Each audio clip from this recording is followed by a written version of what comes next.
Reit, beth gynta, da chdi sefydlogi'ch lle yn y chwech ucha am dymor arall? Do, o hynna'n bwysig iawn i ni.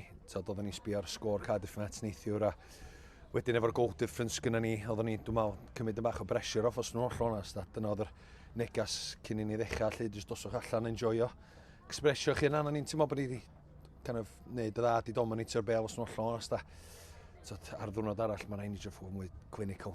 Da ni wedi gadw ni maint o chances allan yna, ac sa sgôr yn allan holl wahanol. Fish, was that a tough result to take this afternoon? Do you know what? It was a brilliant performance by the boys. They dug in, they worked hard, created chances. We hit them on the counter. We know Caernarfon are a good side, but I thought we more than matched them today. For long spells, I thought we were the better side. Gol unlliodd y gêm yn dod gen ti yn ebyn y gêm glwb fyd? Ie, bob tro neis i sgorio. Yes, dan ni gallu definitely cael mwy na un heddiw. Ond lle dylio Brad wedi sgwario eich o gyntaf, ond neis bod ar diwedd hwnna, just tapin bach. Ie, mae'n siŵr bod ti'n rwystredig wedi cael diwedd y gêm o cyfleuon, o'ch chi'n gael ddim yn ei cymryd nhw yna yn cadw Bala yn y gêm wedyn? Ie, oedden ni bob tro yn edrych oedd bod ni'n mynd i sgorio. Lot o chances di methu di gadael goli ar y cae heddiw. A dyn ni gorau gwneud siŵr bod ni'n gêm nesaf, ni'n siŵr bod ni'n cymryd y chances, cos yn y byn tîm nesaf Connors Key, maen nhw'n hitio ffôl ar y funud, so ni'n gorau gwneud siŵr bod ni'n sgorio yn y byn nhw, os dyn ni'n gael y chance. Ond bob tro gadael Bala ddod nôl yn y gêm wrth beidio cymryd hynna fyd. 2 games left now, 2 tough games, TNS away and Flint in the last game of the season before the split.